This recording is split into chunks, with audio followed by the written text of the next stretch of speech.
Hello student, today we are going to learn 4th standard chapter 10 the verb.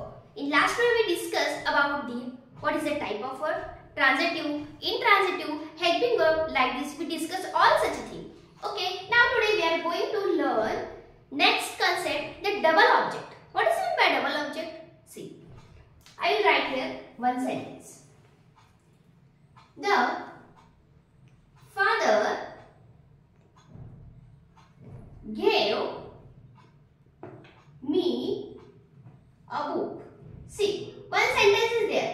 Here is the subject is there, object also. Which type of verb is there? All we learn. The father gave me a book. First see, where is the subject? The father. This is the subject. Okay? Subject. कळायलाच पाहिजे. करता. Father. Okay. Then verb. Which type of verb is there? Transitive, intransitive, helping. This is the transitive verb. Why? Because of the verb is needed to complete the meaning of sentence. Object is needed. Word need the object to complete the meaning of sentence. Okay? That's why this verb is transitive verb. Okay? Then again, see. What is the object? Then this also object. Yes, this is the object also, this is also object. Then which type of object? There are two objects in this given sentence. Why? Because of there is two words? No. दोन शब्द आले की दोन object आहेत असं नसतं. पहा, meaning नुसार जायचंय. याच्यामध्ये फादर घेव मी, वडिलांनी मला दिलं. घेव मी हे झालं डायरेक्ट ऑब्जेक्ट. सॉरी, हा इनडायरेक्ट ऑब्जेक्ट. हे काय झालं? Indirect object.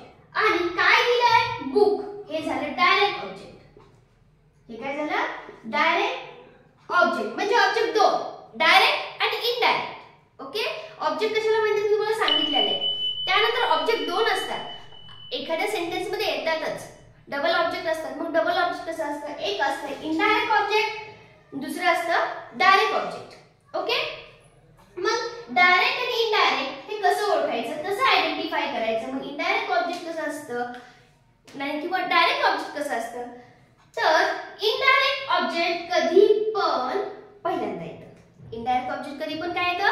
पहिल्यांदा येतं. ही एक गोष्ट. किंवा तुम्ही म्हणाल कधी कधी असं असेल तर द फादर घेव अ बुक टू मी. मग मी तर मागं गेलं. येस, त्या पद्धतीने पण होतं. पण त्यावेळेस मात्र जर तुम्हाला डायरेक्ट ऑब्जेक्ट आधी लिहायचं असेल, इनडायरेक्ट ऑब्जेक्ट नंतर लिहायचं असेल, त्यावेळेस मात्र तुम्हाला तिथं प्रिपोजिशन ऍड करावं लागतं. सी, ह्या सेंटेन्सला आपण घेऊया. काय? फक्त डायरेक्ट ऑब्जेक्ट आधी, इनडायरेक्ट ऑब्जेक्ट नंतर, या पद्धतीने मी लिहिते. The father gave a book. Father gave a book to me. See, what is the difference between two sentences? Father gave me a book. Subject, इथे पण हा सब्जेक्टच आहे. हे ट्रान्झिटिव्ह वर्ब आहे, हे पण ट्रान्झिटिव्हच वर्ब आहे. बुक डायरेक्ट ऑब्जेक्ट आहे, डायरेक्टच ऑब्जेक्ट आहे. टू मी, मी काय आहे? इनडायरेक्ट ऑब्जेक्ट आहे. हो, इथे पण इनडायरेक्टच ऑब्जेक्ट आहे. पण पहा, place of the direct object and indirect object is changing. How? See here, इथे पहिल्यांदा इनडायरेक्ट आलं, नंतर डायरेक्ट आलं. या सेंटेन्स मध्ये पहिल्यांदा डायरेक्ट ऑब्जेक्ट आलं, नंतर इनडायरेक्ट आले. असं येऊ शकतं. पण त्या ठिकाणी प्रिपोजिशन आलेलं असतं. To, this is the preposition. This is the preposition. म्हणजे तुम्हाला असं करता येतं. इनडायरेक्ट ऑब्जेक्ट नंतर घ्यायचं, डायरेक्ट ऑब्जेक्ट आधी घ्यायचं, पण त्या ठिकाणी तुम्हाला प्रिपोजिशन वापरावं लागतं. ओके? दोन सेंटेन्स फक्त कंपेअर करून जर शिकला तर तुम्हाला समजून येईल. There are two type of object. किती आहेत? दोन आहेत. Direct object, indirect object. प्रत्येक सेंटेन्स मध्ये असतातच असं नाही. कुठल्या सेंटेन्स मध्ये डबल ऑब्जेक्ट असतं, कुठल्यामध्ये सिंगल असतं, आणि कुठले कुठले इंट्रान्सिटिव्ह वर्ब असतात म्हणजे तिथे ऑब्जेक्टच नसतं. पाहूया. या पद्धतीने अजून एक सेंटेन्स घेऊया ज्यामध्ये दोन्ही ऑब्जेक्ट असणार आहेत, म्हणजे डबल ऑब्जेक्ट असणार आहे. But place of the direct object and indirect object is change. See, next sentence. Our teacher taught us. Okay? English. पहा, याच्यामध्ये पण दोन ऑब्जेक्ट आहेत. Okay? which direct object and indirect object. आता यालाच मी वेगळ्या पद्धतीने लिहिणार आहे. जस्ट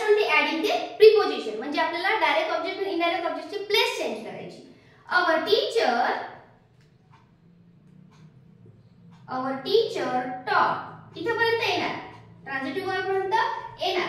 इंग्लिश आता काय केले हे पहिल्यांदा घेतलं. ओके, जो की डायरेक्ट ऑब्जेक्ट होता. हु टू अस, आम्हा सगळ्यांना तू शिकवताय किंवा आमच्यासाठी शिकवताय, फॉर अस, किंवा आपल्या एकट्यासाठी म्हणायचं असेल आवर टीचर टॉट इंग्लिश टू मी, असं पण करू शकता. इथे आवर टीचर टॉट मी इंग्लिश, मला शिकवताय, असं तुम्ही त्यात चेंजेस करू शकता. पण पहा, place of the direct object and indirect is changing when the preposition is used, not only to use, you can use any preposition, for, from, okay, like this. पहा इथे सब्जेक्ट द टीचर, इथे teacher subject असेल, इथे पण हा subject आहे. टॉट टॉट ट्रान्झिटिव्ह वर्ब मी शॉर्ट मध्ये लिहिते. ओके, ट्रान्झिटिव्ह वर्ब दोन्हीकडे आले. दे आता इथे काय आहे, मी, हे काय झाला इनडायरेक्ट ऑब्जेक्ट झाला आणि हा काय झाला डायरेक्ट ऑब्जेक्ट. आता याचीच प्लेस मी खाली चेंज केली आहे, हा झाला डायरेक्ट ऑब्जेक्ट, हा झाला indirect object. But here is not preposition in second sentence, preposition is there, म्हणजे इथे टू काय आहे preposition. Okay, in this way we see that what is meant by double object, how double object change their position. ह्या सगळ्या गोष्टी आपण detail मध्ये पाहिल्या आहेत. जे लक्षात ठेवा, डबल ऑब्जेक्ट कशाला म्हणतात, त्यातले दोन असतात डबल ऑब्जेक्ट, एक डायरेक्ट इनडायरेक्ट, आणि ह्याची जर प्लेस चेंज केली तर आपण प्रिपोजिशन ऍड करतो. ह्या स्मॉल गोष्टी जर लक्षात ठेवल्या तर ग्रामर मध्ये तुम्ही परफेक्ट व्हायला वेळ लागणार नाही. ओके, चला, व्हिडिओ पाहिला असेल सगळ्या लाईक करायचं, लाईक करून घ्या, व्हिडिओला शेअर आणि सबस्क्राइब करायला मात्र विसरू नका. Okay, thank you.